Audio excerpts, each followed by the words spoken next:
Talk is going to be, again, a little bit of a compilation. We have a film is going to be the main part of that. And then we'll have two speakers, one which is remote, and then one which is in-house. Um, and Charles, if you're able to pull up no, the first kind of introduction just about the movie.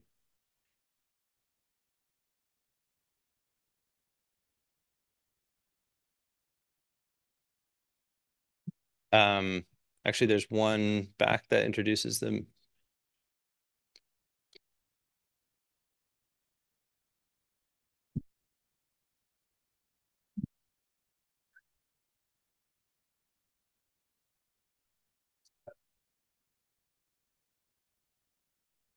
Okay, great. So again, the main feature here is Haulout, which is a movie which hopefully not too many of you have seen, but if you have, I think it's worth watching again. It's a really phenomenal film.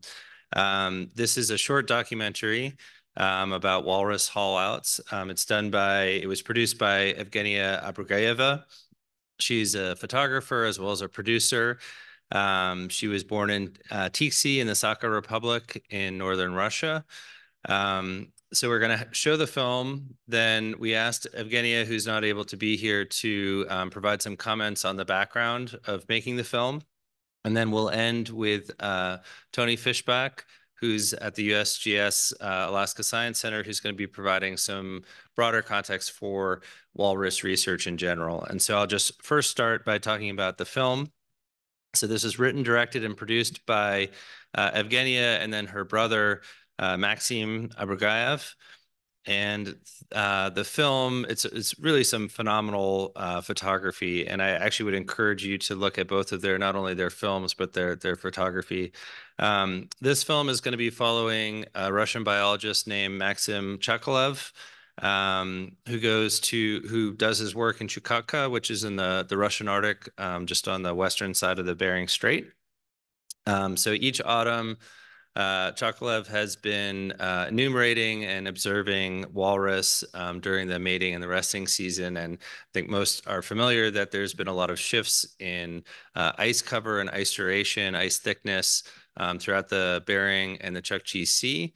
And so as that ice has retreated or become less available, walrus have been hauling out in greater and greater numbers along shorelines. And so Maxim and Evgenia joined Maxim Chakilev in 2020 and went out there into his research station and spent several months there. And so the film will go through those elements of it. This film has received some high awards. It had its world premiere in February of 2022 at the Berlin International Film Festival, and it was selected for an Academy Award for the best documentary short film. So we'll first show that, and then we'll hear a little bit more about the film from Evgenia.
7 сентября, плотный туман, пока их не видно.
15 октября 2020 года, домик, окружение. Сейчас пик выхода. Весь берег занят. Около 95 тысяч моржей. И на воде примерно 6 тысяч. Лед в море отсутствует полностью.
Вот иди.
Сорок третий день наблюдений. Малыши пришли расслабленные в станции. Тогда по открытой воде. Когда на море нет для отдыха. Несколько раз на день паники и давки и очень много травмированных животных.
Самка 15+, на боку перпендикулярно головой к воде, метров 40, сырацет 50, вздута, погибла дня 4-5 назад.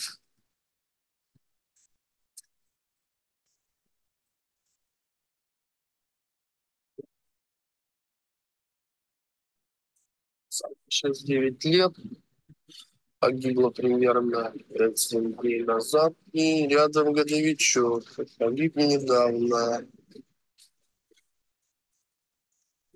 Нет, живой.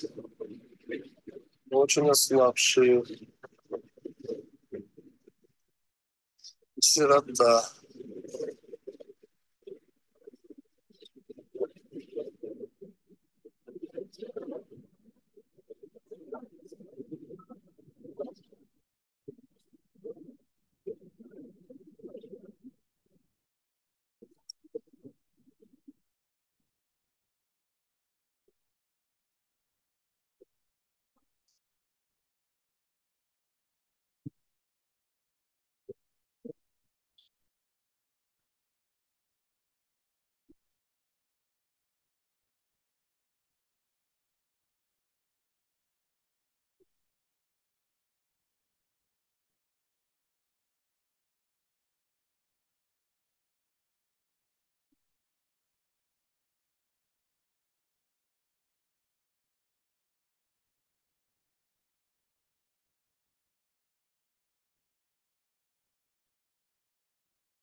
So we'll switch over to a short video by Evgenia, and I just wanted to bring up a little bit of background on her so you have a sense of who she is and her brother Maxim and where they came from.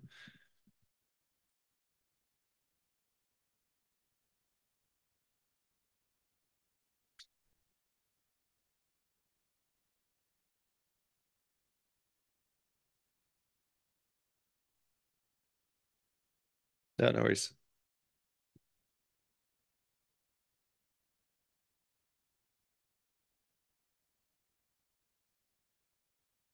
If you haven't figured out a way to download the app, there is a QR code for that right there. And there's actually one in your program if you want to get an app to run through the online program. So this is a photo of Evgenia in the top and some of her photography on the bottom. Again, she's from northern Russia, from a small town on the mouth of the Lena River that flows into the Arctic Ocean. She went to Moscow and got a management degree there, and then a photography degree in New York City. And after that, decided to move back to Yakutsk, which is a larger city in Siberia. And for the past decade, she's developed a career trying to photograph both people and wildlife in the far north. And she has a particular interest in looking at some of the traditional practices, including hunting, but also some of the scientists and the science that's happening in the region, and then responses to both ecological and economic change through the Russian Arctic. And so if we can play her video, and then after that, we'll bring Tony in to talk about some of the science that he's engaged in on the US side of things. Hello, everyone. Thank you so much for the opportunity to screen Haulout. I hope you enjoyed it.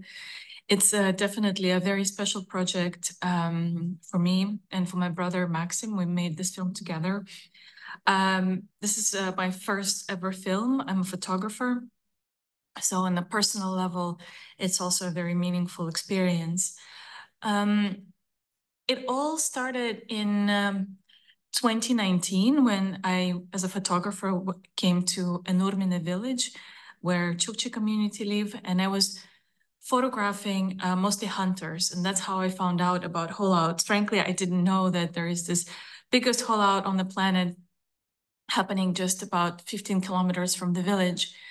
I was on the hunt with hunters on the boat, and we landed on this beach on Cape Serce on this particularly foggy and quite surreal day. And the beach looked very different from anything else I've seen in the area. It was very dark and had this very strong smell, and was full of bones and skulls. And there was this little hut in the middle of it. And hunters told me that once a year, there is a marine biologist who comes and lives there, and there's thousands of walruses that are gathering around. So of course, I had to come and see, and next year I came back and I did some photographs. But I wasn't happy with the photography as a medium. I felt like, the story deserves a different storytelling. It needs different form, it needs sound, it needs time, space. So in 2020, when the world was on standstill, and in the kind of peak of pandemic, Maxim, my brother, and we decided, without any funding, without any support, kind of as a completely free fall, to go, just two of us, and join the scientist Maxim Chakilev, and spend the whole field season with him. So we arrived in mid-August, and we stayed till first week of November.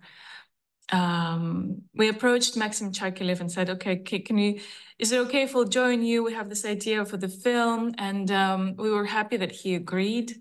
And I think one of the reasons was because, well, I don't know. I think, he really liked us, of course. We connected really well in 2019 when I went and did photographs, but also in 2020, local people were saying that there was a lot of brown bears around. They didn't hibernate. The winter was really warm, so they started scavenge on the fresh graveyards in the village, coming into the village. There were constantly bears around the hut on the Cape. And Maxim lives there completely unarmed, and still he is. So I think it was really good for everybody's safety to be three people. So we lived in the hut all together for 3 months. It was challenging at times, but we were a great team. My brother and I, we slept on the bunk beds, kind of behind the stove, which was quite nice actually because it was warm. And then Maxim, the scientist, had his own zone, which for us was kind of a no-go zone. So when we film, it's always his space. One of the challenges, technical challenges, what we always get asked about that. Technical challenges were batteries, actually, how to charge batteries, because we had a generator with us. Well, Maxim, the scientist, had a generator. But the problem is when you're surrounded by walruses, they are very scared of the sound and foreign smell. So we could only start the generator when they're further away. So we had to really be careful of how much batteries we spend. And same for water, actually, because we take water from tundra, from this very small stream, and carrying buckets. And we were planning every time to be surrounded for a week or so. But that year, we were surrounded 3 times, and one time for almost 2 weeks, which was kind of the longest time Maxim been surrounded ever in his 10-year experience. Some of the shots also we really wanted to film inside, but also from outside. You saw some shots from outside.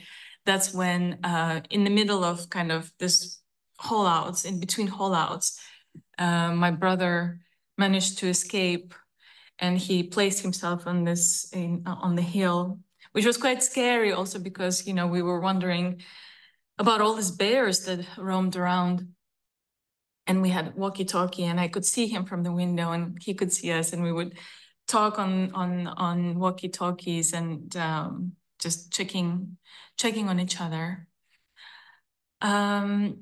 It's in terms of kind of editing and the film itself, we had about 60 hours of footage. That's a lot. And as you know, film is only 25 minutes long.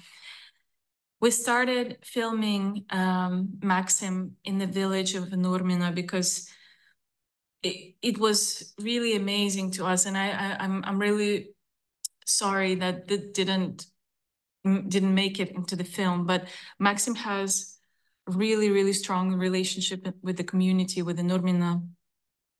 People help him. He's actually called Хранитель лежбища in Russian, the Haulout keeper. And one of the hunters told me that back in the day, a shaman would go and look after the Haulout to make sure that people wouldn't kill walruses on the Haulout, and just observe the animals. And, you know, of course, after Russian colonization, there was no more shamans, but still there is this collective memory. And behind his back, Maxim, people call Maxim the Haulout keeper. I think also because he has this, you know, the people, of course, see how hard his work is, how much sacrifice it takes, and they just know that this is not for money or fame or anything. It's just his passion and his mission. And I can imagine many of you can relate to that, and to that feeling of just, you know, carrying on with your work no matter what, for the sake of research and for understanding our world. On that note, I don't want to go for too long. I mean, there's so much to talk about with this film. I really wish I was there in person, but I hope you'll have great and productive and interesting rest of your days. And both Maxims, say hi to everyone. Thank you. Bye.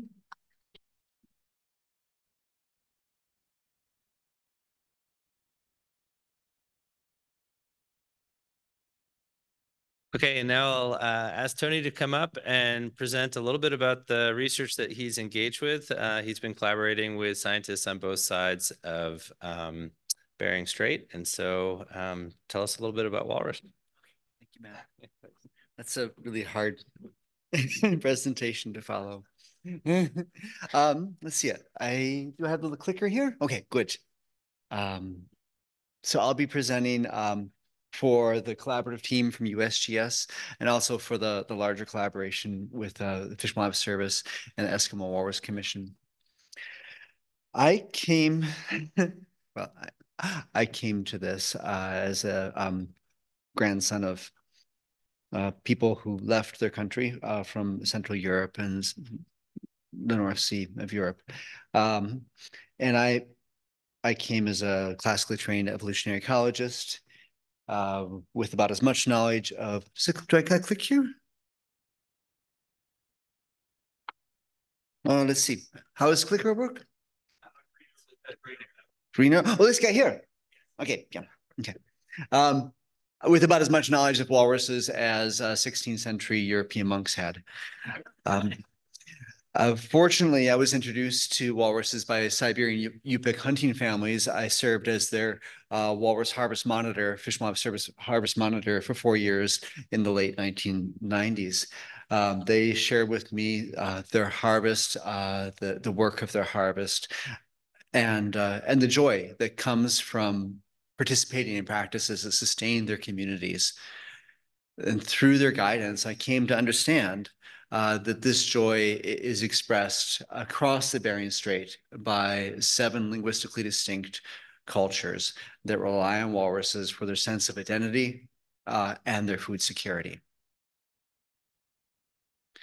The United States, the walruses are managed under the Marine Mammal Protection Act. Under the auspices of that federal law, USGS develops methods and provides findings to help support management that is delivered to tribal and federal managers. Because of the human system that relies on walruses, it's imperative that we develop methods that are minimally invasive, that do not interfere with the resource any more than is necessary to deliver the findings. Here you see the range, the Pacific walrus, to put it in context. So the Pacific walrus occupies the vast continental shelf that extends between the Russian Far East and Alaska. In blue, you can see I don't know if I can point at it.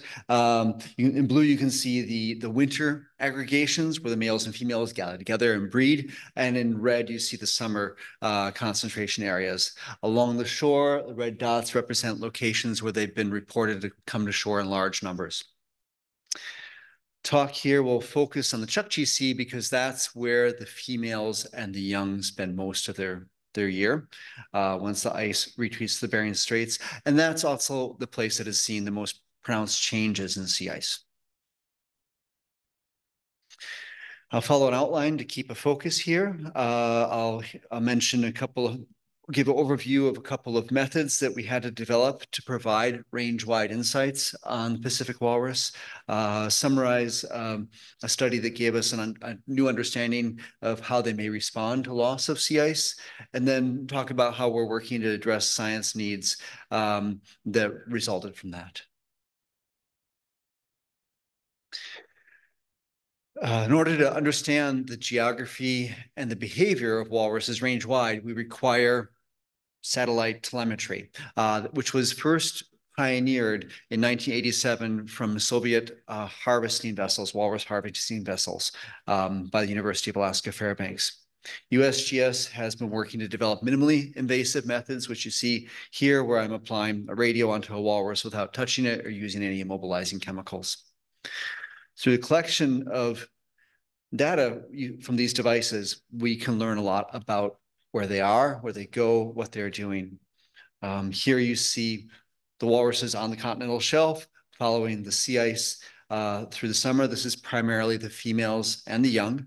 When that ice pulls north off of the continental shelf, they come to shore and rest in large numbers, both on the Alaskan shore, and then they migrate over to occupy the location that you saw in Evgenia's movie. You saw what that looked like at Cape Sarytsky in Russia. It looks very similar in northwestern Alaska at this single haulout that is the primary haulout that's used by walruses. When they gathered on shore in these large numbers, it's an opportunity for us to understand more about them because they're easy to find there. Not only are they easy to find, but we can collect images of them when they are on shore using satellite methodologies, which of course does not disturb them. We rely on 5 agencies in Europe and United States and 6 commercial companies to collect imagery range-wide from walruses. And here you can see, and if I can point at it, well, you can see it. You can see walruses from space. In fact, you can not only see them, but you can draw an outline around them and determine the area of that herd with that green line. And here I'm summarizing that green line drawn from 174 satellite surveys. Now imagine flying 174 aerial surveys to get this data, first in Alaska in September, and then in October in Russia. So this methodology opens up tremendous potential. These are just 2 of the 7 locations we monitored this year. Of course, when we get that area occupied, it doesn't tell us how many walruses are there. In order to get to that, we have to use a different methodology. This was pioneered by our Russian colleagues, Vladimir Bokhanov and Natalia Kryakova in 2017, who developed a team and flew aerial surveys using small drones like this one at 7 sites in northern Chukotka. Once that basic methodology was developed, we were able to apply that in Alaska.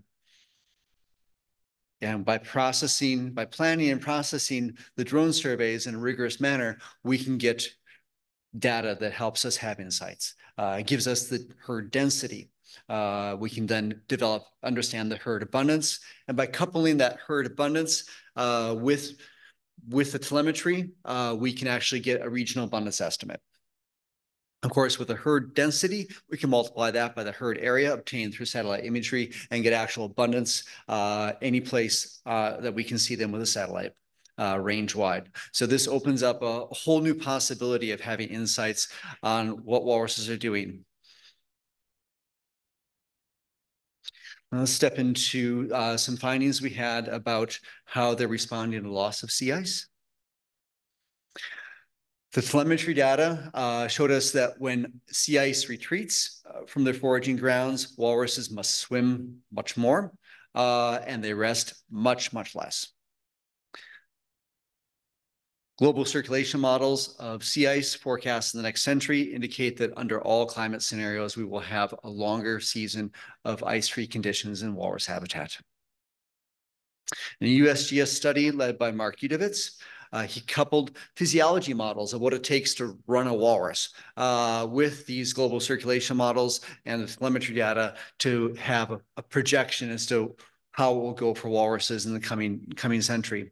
Under all climate scenarios, the projection is that walruses will need to consume more calories to maintain their bodies and basic functions in life. If they're unable to consume more calories, then their body condition will be diminished and potentially reproductive condition may be diminished for the population.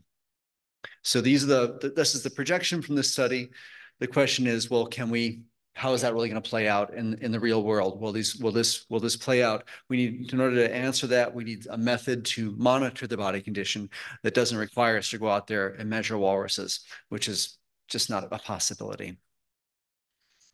Karen Rode in our office at USGS made arrangements with all the zoos in North America and in Europe to access their walrus and work with specialized walrus trainers to physically measure, weigh, and then photograph walruses from above so that we can come up with a method to determine the body condition of walruses simply by taking their photos from above using planned survey drone flights. And this coming summer, I plan to apply that as a methodology with the support of a Native Alaskan community to begin a monitoring program where we can monitor hundreds and hundreds of walruses using this method and see if their body condition is in fact changing. And the beauty of this method is it doesn't cost very much. You just simply have to live in a tent for a while and fly a drone. It's a very inexpensive process and can repeat it year on year. With loss of sea ice, shipping in the Arctic is enabled in ways that were previously not possible. In recent years in Alaska, that shipping has looked mostly like this, small vessels that are servicing the communities, as well as research vessels. In Russian waters, we're seeing something very different. There's a vast expansion of shipping capabilities and practice in Russian waters. The most remarkable part of this is the advent of these ice-breaking LNG super tankers that are able to bring transit waters occupied by walruses 9 months of the year. Also recently, there's been advent of pollock trawlers in the Chukchi Sea, something that has never co-occurred with walrus foraging habitat.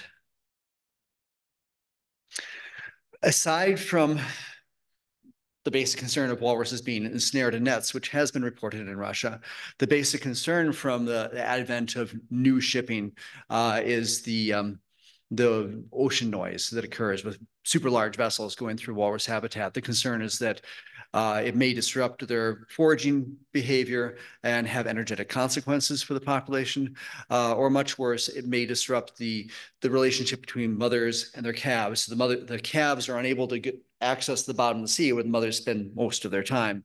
So the concern is that there may be a disruption of the communication between the mothers and calves in the open water when there's vessel traffic.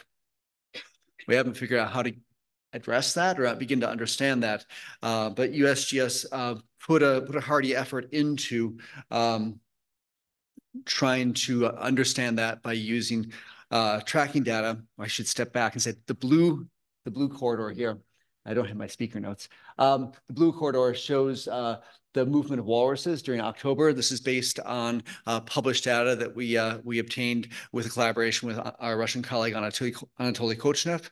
And you can see how that corridor of movement and occupation coincides with this vessel traffic represented here in yellow and red. And in fact, the most intense vessel traffic is occurring just offshore of the Haulout scene in Evgenia's movie.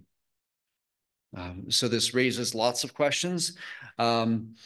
We coupled the telemetry data with vessel tracking data in a USGS study led by Rebecca Taylor to see if there would be a change, a shift in walrus behavior, foraging and resting behavior in response to approaching vessels. Because our telemetry data is based on satellite tracking and had coarse resolution, we were unable to find any changes in walrus behavior in response to the vessel approaching. So that wasn't a fruitful study. Good rigorous method. But what we do know, here's the study published there. What we do know is that when walruses are in these very large numbers that you saw in the movie, it's not a small number of walruses. We know this from satellite observations, where we couple that with the drone survey data, where we multiply the density from drone surveys with the area occupied from satellite imagery. And here you can get a sense about how many walruses are involved. Evgenia mentioned that there's over 100,000 on occasion present at the site here in red in Russia. And this is also what we're finding. To put this into context, we can step back and look at regional abundance estimates that we developed on the Alaska side, Alaskan waters. So in this plot, you can see the estimate that we have for the regional abundance in the teal area of the Chukchi Sea, the U.S. waters that are occupied by walruses when they're using the coastal haulout over here. And the plot there, the blue line, the blue dot and the gray line indicates that regional abundance estimate. And you can see the actual abundance on shore is about a quarter of the overall regional abundance. This reinforces the idea when you count them on shore, it's but a fraction of the number of animals that are actually present there. To put that in further context, we can turn to the recently published range-wide abundance that was presented here last year, the Marine Science Symposium by Bill Beatty in a study from Fish and Wildlife Service in collaboration with USGS.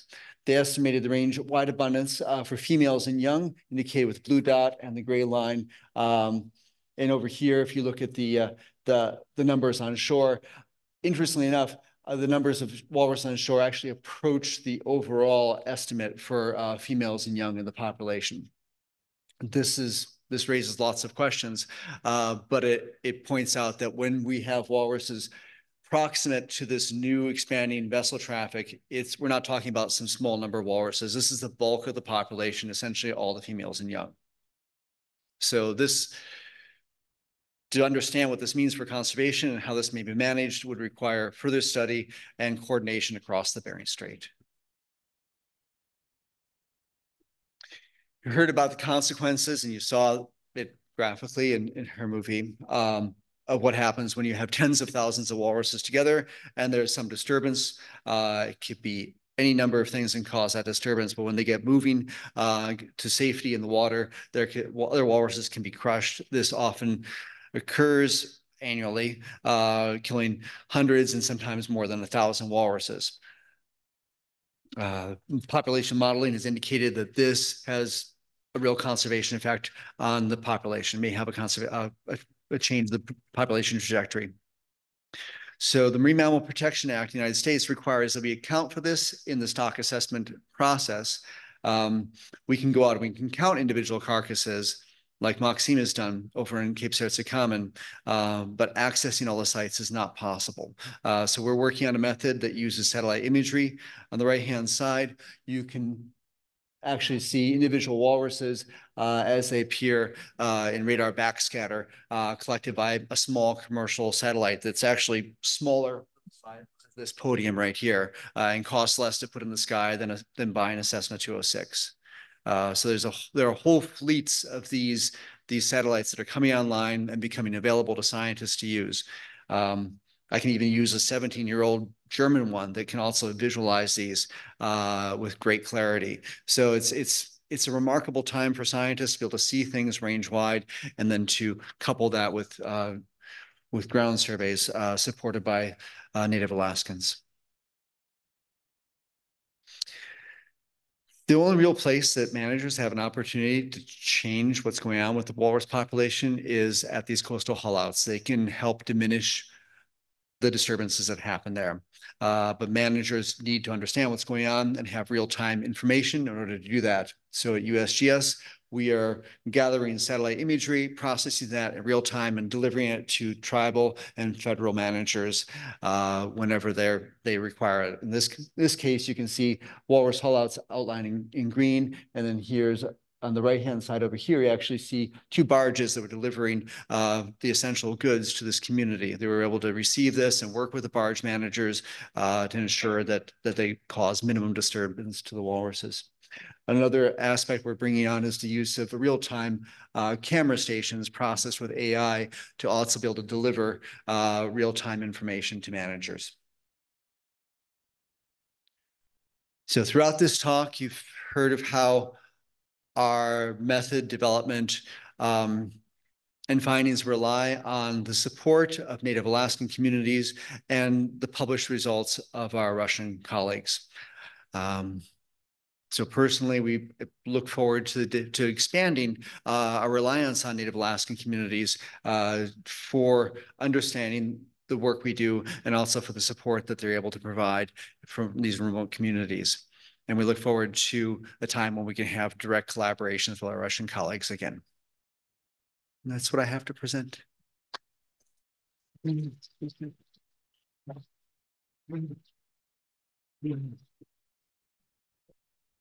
Tony. We're a little over time, but because it's the end of the day, I figured maybe if we have one or two questions, let's take those. And also, I just wanted to say, because Evgenia was not here, if people have comments or would like to get in touch with her, we can also let us know and we can provide some contact information for that.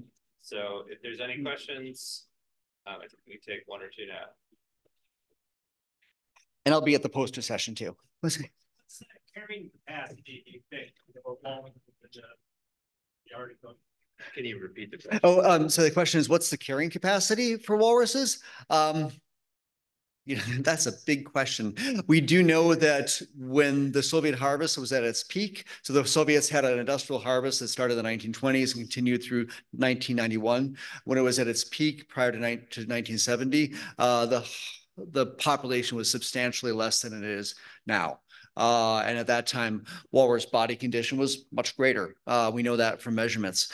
So we know that there can be a carrying capacity effect on walruses. So by 1991, we saw walrus growth trajectories begin to flatten out, suggesting that they had hit a carrying capacity. What the actual abundance of walrus was back then, we don't know. Yeah. Okay. We'll wrap up. Okay, thank you. All right. Please join me in another round of applause for all of our keynote speakers.